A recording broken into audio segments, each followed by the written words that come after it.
Assalamualaikum warahmatullahi wabarakatuh. Pelajaran 8, Nabi Muhammad SAW diangkat menjadi Rasul. Pendalaman materi. Nabi Muhammad SAW diangkat menjadi Rasul setelah menerima wahyu dari Allah Subhanahu wa Ta'ala melalui perantara malaikat Jibril. Ketika sedang bertafakur di Gua Hiro, Nabi Muhammad SAW diberikan wahyu pertama, yaitu surat Al-Alaq ayat 1-5. Nabi Muhammad SAW diutus menjadi Rasul untuk menyampaikan ajaran Islam. Nabi Muhammad SAW adalah Nabi terakhir yang diutus untuk seluruh umat manusia, termasuk kita saat ini. A. Nabi Muhammad SAW sebelum kenabian. Sejak masa kanak-kanak, Nabi Muhammad SAW dihiasi akhlak yang mulia. Beliau tidak pernah melakukan pekerjaan tercela yang umum dilakukan kaumnya. Beliau tidak pernah menyembah berhala. Masyarakat Arab pra-Islam membuat berhala, lalu mereka sembah dengan cara mereka sendiri. Setiap suku memiliki berhala masing-masing. Mereka memberi nama macam-macam seperti Hubal, Lata, Uzza, Manat, dan sebagainya.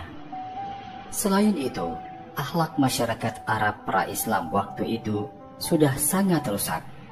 Mereka sudah sangat menyimpang dari ajaran yang dibawa para nabi dan rasul terdahulu. Melihat kerusakan yang semakin rusak, beliau sangat sedih. Beliau ingin membersihkan perilaku-perilaku kaumnya. Beliau sering memikirkan bagaimana caranya memperbaiki kepercayaan dan akhlak bangsa Arab. Dengan bantuan Khadijah, beliau berusaha memperbaiki masyarakat Arab tersebut, menegakkan keadilan, dan mengangkat derajat manusia. Usaha yang dilakukannya belum banyak membuahkan hasil. Namun, beliau tidak putus asa. Beliau terus berusaha untuk mengubah kehidupan masyarakat jahiliyah yang sudah sangat rusak. Tekad yang kuat dan tidak mudah putus asa adalah sikap Nabi Muhammad SAW yang perlu kita teladani. Memang, sejak beliau anak-anak telah nampak berbagai keistimewaan pada dirinya. Beliau memiliki kecerdasan, kejernihan pikiran, dan pandangan yang luas. Beliau juga sangat bijaksana serta tenang dalam menghadapi berbagai persoalan. Di kalangan masyarakat Quraisy, beliau sangat terkenal sebagai pemuda yang memiliki akhlak terpuji, sehingga masyarakat Quraisy memberi gelar Al-Amin karena beliau sangat jujur dan dapat dipercaya. Dalam pergaulan, Nabi Muhammad SAW suka memilih-milih teman, tetapi bukan memilih yang kaya atau miskin. Beliau suka bergaul dengan siapa saja, tetapi tidak mau bergaul dengan orang-orang yang memiliki akhlak buruk. Teman-teman beliau adalah anak-anak atau pemuda yang baik-baik. Dalam pergaulan sehari-hari, Nabi Muhammad SAW selalu menyenangkan hati orang lain. Beliau sangat hormat kepada orang-orang yang lebih tua, mengasihi teman sebayanya, dan menyayangi teman-teman yang lebih muda. Suka membantu orang yang lemah, menolong orang, menghormati tamu, dan membela kebenaran.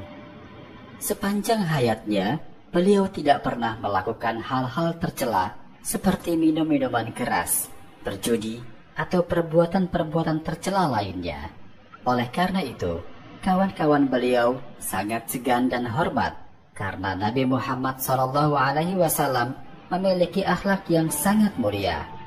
Dengan demikian, di tengah-tengah kaumnya, beliau terkenal memiliki kelebihan dengan akhlaknya yang mulia. Nabi Muhammad SAW adalah yang paling baik akhlaknya, ramah, sopan, jujur, peduli terhadap orang lain, dan dapat dipercaya. Nabi Muhammad SAW adalah orang yang sangat sempurna akhlaknya dan paling pantas dijadikan teladan oleh seluruh manusia di dunia ini. B. Bertafakur di Gua Hiro. Ketika Nabi Muhammad SAW mendekati usia 40 tahun, beliau lebih banyak mencurahkan pikiran dan perhatiannya terhadap masalah kemasyarakatan. Beliau sering berujlah, yaitu mengasingkan diri untuk memohon petunjuk kepada Allah Subhanahu wa Ta'ala, Tuhan yang Maha Kuasa. Sejak dewasa, beliau gemar menyepi seperti itu. Beliau melakukan ibadah selama beberapa malam, kemudian pulang kepada keluarganya untuk mengambil bekal. Tempat Nabi Muhammad SAW berujlah adalah di Gua Hiro yang berada di Jabal Nur, yaitu sebuah bukit yang terletak kira-kira 5 km sebelah utara kota Mekah. Gua Hiro sempit dan gelap, dan jalan masuk menujunya pun sangat licin dan terjal. Hanya orang yang memiliki keberanian dan keteguhan hati yang mampu memasuki gua tersebut. Ketika bulan Ramadan tiba, beliau berujlah sebulan penuh berada di Gua Hiro. Sebagai bekalnya, beliau membawa tepung dan air yang sudah disiapkan oleh Khadijah, istrinya. Selain untuk bekal, beliau juga memberi makan orang-orang miskin yang datang kepadanya. Sekali-kali, beliau pulang ke rumah istrinya jika perbekalannya habis. Kemudian beliau kembali ke Gua Hiro dengan membawa perbekalan seperlunya. C. Turunnya wahyu pertama. Setelah usia Nabi Muhammad SAW genap 40 tahun, tampaklah tanda-tanda kerasulan pada dirinya, yaitu berupa mimpi yang benar dan sering datang seperti fajar yang terang di pagi hari. Mimpi tersebut ia alami selama 6 bulan. Sampai pada suatu malam bulan Ramadan, ketika Nabi Muhammad SAW berujlah di Gua Hiro, datanglah malaikat Jibril membawa wahyu dari Allah Subhanahu wa Ta'ala. Peristiwa itu terjadi pada malam tanggal 17 Ramadan 661 Masehi. Malaikat Jibril berkata, "Iqra, bacalah." Beliau menjawab, "Aku tidak dapat membaca." Kemudian malaikat Jibril memeluknya erat-erat dan melepaskannya dan berkata lagi, "Iqra." Beliau tetap menjawab bahwa beliau tidak bisa membaca. Demikianlah sampai 3 kali. Akhirnya malaikat Jibril berkata lagi, "Bacalah dengan menyebut nama Tuhanmu yang menciptakan. 1. Dia telah menciptakan manusia dari segumpal darah. 2. Bacalah, dan Tuhanmu lah yang maha mulia. 3. Yang mengajar manusia dengan pena. 4. Dia mengajarkan manusia apa yang tidak diketahui. 5. Wahyu pertama tersebut terdapat dalam Al-Quran Surat Al-Alaq ayat 1-5. Setelah Nabi Muhammad SAW menerima wahyu tersebut, beliau gemetar dan sangat ketakutan. Badannya menggigil dan berkeringat. Beliau segera turun dari gua itu dan pulang menemui istrinya. Khadijah merasa heran dan segera menanyakan apa yang telah terjadi. Nabi Muhammad SAW berkata, "Selimutilah aku, selimutilah aku." Khadijah pun menyelimutinya. Setelah hilang rasa takutnya, beliau menceritakan semua yang dialaminya ketika berada di Gua Hiro. Khadijah menenangkan dan meyakinkan suaminya itu bahwa Allah Subhanahu wa Ta'ala telah memilih dan mengangkat beliau menjadi utusannya untuk menyebarkan kebenaran pada umat manusia. Untuk menenteramkan hati Nabi Muhammad SAW, Khadijah membawa beliau kepada pamannya yang bernama Waraqah bin Naufal, yaitu seorang Nasrani dan ahli kitab yang terkemuka, serta banyak mengetahui isi kitab Taurat dan Injil. Beliau menceritakan semuanya, sementara Waraqah memperhatikannya, kemudian membuka kedua kitab tersebut, lalu berkata, "Demi Allah, Maha Suci, Maha Suci, hai anak saudaraku, yang datang kepadamu itu adalah malaikat Jibril yang pernah datang kepada Nabi Musa alaihi salam. Sesungguhnya engkau, wahai Muhammad, adalah orang yang terpilih menjadi Rasul Allah Subhanahu wa Ta'ala.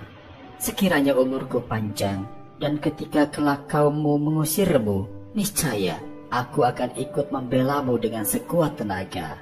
Nabi Muhammad SAW bertanya kepada Waraqah, "Wahai paman, apakah kaumku akan mengusirku?"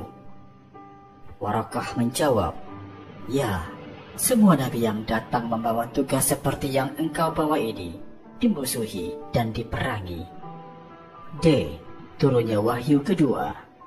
Setelah mendapat nasihat dari Waraqah bin Naufal, Nabi Muhammad SAW berharap menerima perintah selanjutnya. Namun, beberapa hari lamanya, wahyu berikutnya tidak kunjung datang. Nabi Muhammad SAW merasa cemas dan sedih. Beliau mulai ragu dengan apa yang dialaminya itu.